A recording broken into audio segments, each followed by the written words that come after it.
आज रीता कुमारी के कथा संसार में सुनते हैं लेखिका रीता कुमारी जी की एक और कहानी अपने ही घर में।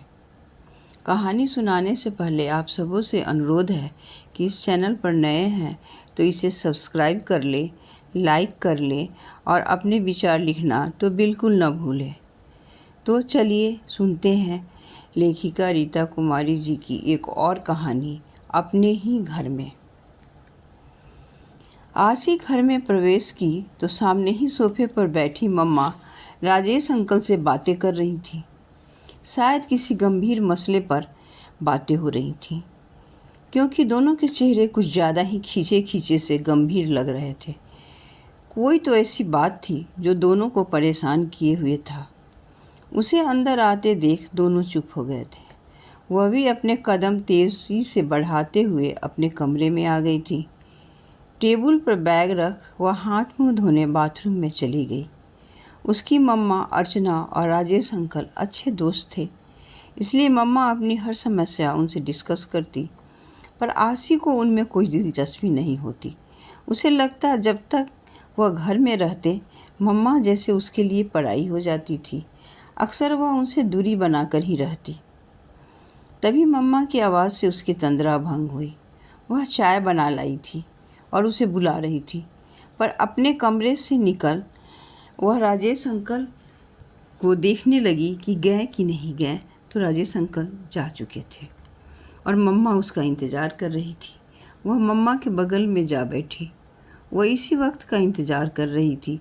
उसे अपनी मम्मा को बताना था कि उसका सिलेक्शन आईआईटी में हो गया है, पर उसे मम्मा कुछ ज़्यादा ही टेंशन में लगी। आसपास से गहरी निस्तब्धता और मम्मा का उखड़ा उखड़ा मूड देख वह चुप ही रही। मम्मा ने चाय का प्याला उसकी तरफ बढ़ाया तो आशी ने महसूस किया कि उनके हाथ काँप रहे थे। वह अचंभित थी। आखिर कौन सी बात मम्मा को इतना परेशान कर रखा था। वह कुछ बोलती उसके पहले ही उसकी मम्मा बोल पड़ी।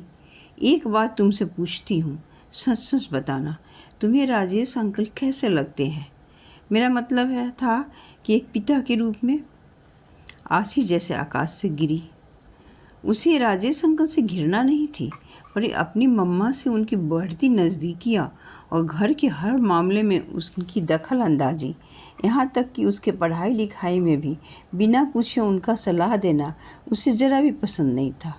पर मम्मा के कारण चुप रहती। वैसे भी उसे लगता मम्मा को वह उससे छीन रहे हैं, क्योंकि जब तक वह रहते मम्मा बेहद खुश रहती और उनके आसपास ही घूमती रहती। अचानक अप्रत्याशित रूप से मम्मा ने प्रश्न किया तो आशी को कुछ सूझ ही नहीं रहा था कि क्या बोले। वह कैसे किसी प्रश्न की कल्पना ही नहीं की थी कि मम्मा उससे पूछ भी सकती है। तभी मम्मा बोल पड़ी थी, तुम्हारे पिता ने तो अपनी खुशी और अपनी इच्छा अनुसार जीने के लिए मुझे तलाक देने से पहले ही अपनी नई दुनिया बसा ली, जिसमें तुम्हारे लिए भी कोई जगह नहीं छोड़ी। पर मैं एक माँ थी, अपनी बड़ी सी बड़ी खुशी के लिए भी अपने बच्चे को खुद से अलग नहीं कर सकती थी, इसलिए मैंने कभी भी अपने विषय में नहीं सोचा। अब तुम बड़ी हो गई हो, समझ सकती हो। तुम्हारा राजेश अंकल पूरे 6 वर्षों से मेरे जीवन में आने की कोशिश कर रहे थे, पर मैं टाल रही थी। फिर थोड़ा रुक कर बोली, इन दिनों उनका कहना है कि आधी ज़िंदगी तो वैसे ही निकल गई।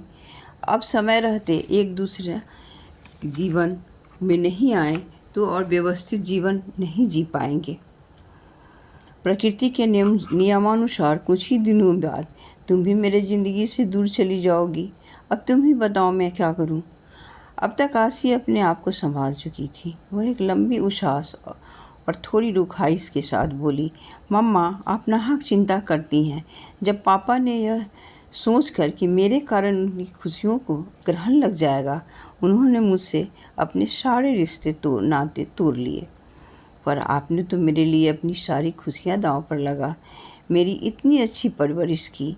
आपके कारण ही मैं जल्द ही अपने पैरों पर खड़ी हो जाऊंगी। अब आपको भी हक बनता है कि अपनी खुशियाँ हासिल करें। शायद मेरे कारण ही आपको की सारी खुशियों को ग्रहण लग गया है। मेरा क्या है, अब बड़ी हो गई हूँ, किसी हॉस्टल में चली जाऊँगी। पर आपकी खुशियों को ग्रहण नहीं लगने दूंगी। उसकी बातें अर्चना के कलेजे में सूल की तरह उतर गई थी। नहीं नहीं बेटा, अब भी मैं तुम्हारे बिना अपनी खुशी की कल्पना नहीं कर सकती। आज भी तुम्हारी खुशी मेरे लिए सर्वोपरि है। मैं जानती हूँ राजेश तुम्हारे लिए परफेक्ट पिता साबित होंगे, इसलिए ही उन्हें अपने ज़िंदगी में शामिल करना चाहती हूँ। पर उसे तो पिता के नाम से ही चीड़ थी। वह बिना कोई जवाब दिए उठकर अपने कमरे में धड़ाम से अपने बिस्तर पर जा गिरी। मम्मा के इस फैसले ने उसे बिल्कुल अकेला कर दिया था। जब से उसने होश संभाला था, मम्मा ने ही माँ, पापा, दोस्त सबकी भूमिका निभाई थी। मम्मा ने अपनी हर ज़रूरत को तिलांजलि दे उसकी हर खुशियों का ध्यान रखा था। उनकी खुशियों का ख्याल रखना भी तो उसका फ़र्ज है, पर मन था कि धीर ही नहीं धर रहा था। जाने क्यों उसे लग रहा था जैसे किसी ने उसे बियाबान जंगली जानवरों से भरे जंगल में लाकर छोड़ दिया हो और वहाँ से निकलने का कोई रास्ता उसे नज़र नहीं आ रहा हो। अचानक उसकी आंखों से आंसुओं का सैलाब उमड़ पड़ा। वह देर तक निशब्द रोती रही। अतीत की कई छोटी बड़ी यादें उसके दिले दिमाग पर दस्तक देने लगे।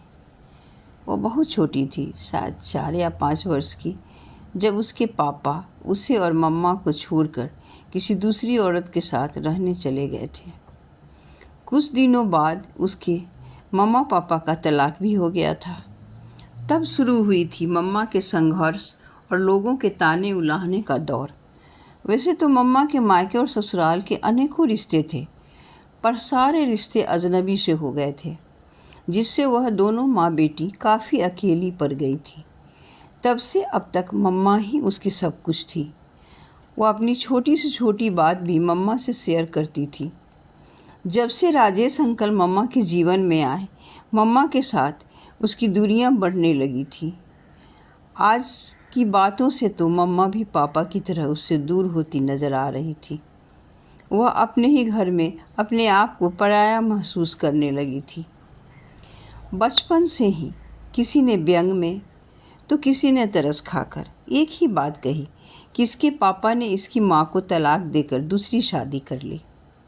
उसका दर्द लोग चटखारे लेकर एक दूसरे को सुनाते, पर इन सब बातों से मम्मा ढाल बनकर उसे उबार लेती। जब थोड़ी बड़ी हुई, वह महसूस करने लगी कि मम्मा चाहे अपने को कितना भी मजबूत दिखाए, वह पल पल टूट रही थी। वह भी जब अपने साथ की लड़कियों के साथ उनके मम्मी पापा को देखती, उसे भी पापा की कमी बहुत खलती। आज बरसों बाद एक बार फिर उसे वे दिन याद आ रहे थे जब पापा के चले जाने के बाद उसके और मम्मा के आसपास निराशा भरी घोर सन्नाटा पसरा रहता। आज एक बार फिर वही सन्नाटा उसे अपने आसपास पसरा महसूस हो रहा था। वह बेचैन सी कमरे में टहलने लगी। उसकी नज़र खिड़की से बाहर पार्क में पड़ी, जहाँ शोर मचाते छोटे छोटे बच्चे खेल रहे थे। कितने खुश थे सबके सब, बेफिक्र और मस्त। कभी ऐसा बिंदास बचपन उसे नहीं मिला। वह हमेशा सहमी सहमी सी लोगों से दूरी बनाए रखती कि कोई उसके पापा के विषय में न पूछ दे। इसलिए वह खेलने से ज़्यादा अपनी पढ़ाई में मगन रहती और क्लास में हमेशा प्रथम आती। जब मम्मा को समय मिलता उन्हीं के साथ खेलती। मम्मा ही उसकी माँ, पापा, दोस्त, फिलोसफर और गाइड सब थी। वही मम्मा अब उससे दूर हो रही थी। उसकी आंखों में फिर से नमी सी जमने लगी थी। रात में मम्मा ने खाने के लिए बुलाया तो दोनों एक दूसरे से नज़रें चुराते बेमन से थोड़ा बहुत कुछ खाकर अपने अपने कमरे में चले गए। सुबह उठते ही वह कॉलेज जाने के लिए जल्दी जल्दी तैयार होकर कमरे से बाहर निकली तो थोड़ा बहुत कुछ खाकर घर से निकल गई। आईआईटी में एडमिशन के लिए उसे कई पेपर कॉलेज से निकलवाने थे। कॉलेज में जब उसका काम समाप्त हो गया तो न जाने क्यों उसका मन घर लौटने का ही नहीं हो रहा था। फिर भी धीरे धीरे चलते हुए वह घर की तरफ बढ़ चली। पतझड़ की सूखी हवाएं चल रही थीं, जो उसके अंदर एक अजीब सी उदासी और वितराग भर रही थी। घर में घुसी तो सामने ही सोफा पर बैठे राजेश अंकल ने मुस्कुराकर उसका स्वागत करते हुए पास बुलाया तो उनकी आवाज़ में न जाने कैसा सम्मोहन था कि वह चाह कर भी इनकार नहीं कर सकी। पास के ही एक सोफे पर जा बैठी। थोड़ी देर की चुप्पी के बाद वह बोले, मैं जानता हूँ तुम मुझसे पसंद नहीं करती हो। उसका सबसे बड़ा कारण है कि हम दोनों के बीच का गैप ऑफ कम्युनिकेशन, जिससे तुम मुझे कभी समझ ही नहीं सकी। पर जहाँ तक मेरा सवाल है, मैं तुम्हें बेहद प्यार करता हूँ। शायद खुद की भी बेटी होती तो भी मैं इतना प्यार नहीं करता। तुम्हारे मन की मनोव्यथा को भी मैं जितनी अच्छी तरह से समझ सकता हूँ, उतनी अच्छी तरह से तुम्हारी मम्मा भी नहीं समझ सकती।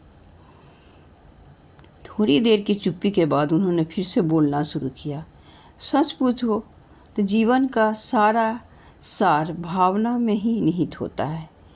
मेरा वही प्राण तत्व तुम्हारी तरह ही बचपन में ही घायल हो गया था, जब अपने स्वार्थ और सुख के लिए माँ ने भी तलाक स्वीकार कर लिया था। पर माँ ने भी कुछ दिनों बाद ही नाना और मामा की सलाह पर मेरी चिंता किए बगैर दूसरी शादी कर ली। मैं उस समय मात्र 5 वर्ष का था। उस समय मेरी माँ के अपने ही घर में मेरे लिए कोई जगह नहीं थी। मैं नाना के रहमो करमों पर पल रहा था। माँ भी अपने पति से चुरा छिपाकर कुछ पैसे मेरे लिए भेज देती। जीवन के संघर्षों में डूबता उतराता मैं अंततः इंजीनियर बन ही गया।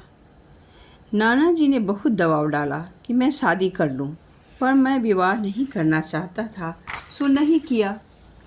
जब मेरे ऑफिस में अर्चना काम करने आई, इसके गुण और अपनी बेटी के लिए इसके प्यार देख मेरे बचपन से आहत मन को अच्छा लगा।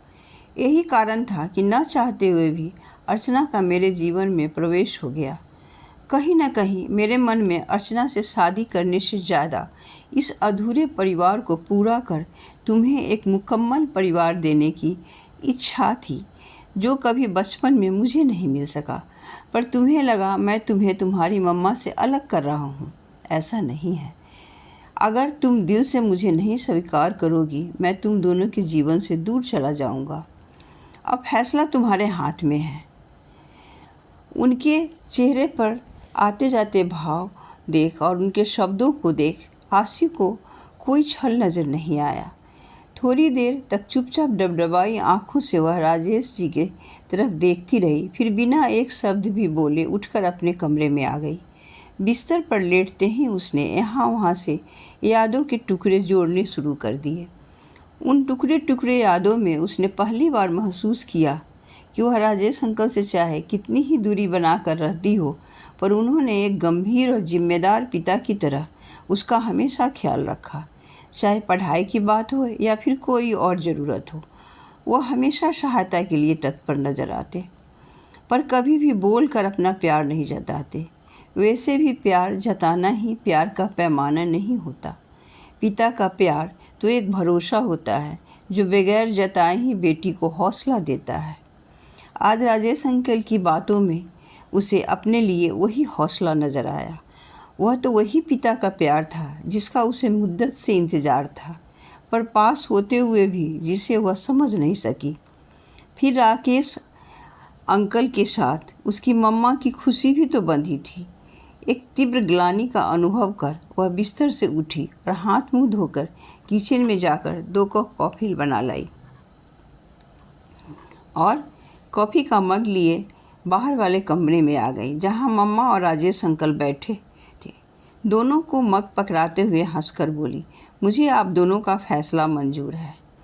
आज हमारा अधूरा परिवार पूरा हो गया। इस खुशी के साथ एक और शुभ समाचार आप लोगों का इंतज़ार कर रहा है। कैसा समाचार, जल्दी बताओ, दोनों के मुंह से एक साथ निकला। आप दोनों की बेटी का IIT में एडमिशन के लिए सिलेक्शन हो गया है। सच? फिर तो खुशी के अतिरिक्त से तीनों की आंखें भर आई। थोड़ी देर में जब स्थिति थोड़ी समान हुई, राजेश जी बोले, अपनी बेटी की सफलता को सेलिब्रेट करने के लिए आज मैं उसकी पसंद का खाना खुद बनाऊंगा। तुम दोनों बस इंतज़ार करो। दोनों को वहीं छोड़ वह किचन की तरफ बढ़ गए। आशी को लगा कभी कभी ज़िंदगी इंसान को ऐसे मोड़ पर लाकर खड़ा कर देती है जहाँ खुशियाँ बाहें फैलाए उसका इंतज़ार कर रही होती है, और वह कहीं और तृष्णातुर चातक पंछी सा पल पल उन्हीं खुशियों का इंतज़ार करती होती है। खुशियाँ कितने पास थी उसकी, पर वह आज तक उसे नहीं देख पाई, संभाल नहीं पाई। अभी आप सुन रहे थे लेखिका रीता कुमारी जी की कहानी अपने ही घर में। अगर यह कहानी आप सबको पसंद आई हो तो इस चैनल को सब्सक्राइब करें, लाइक करें। धन्यवाद।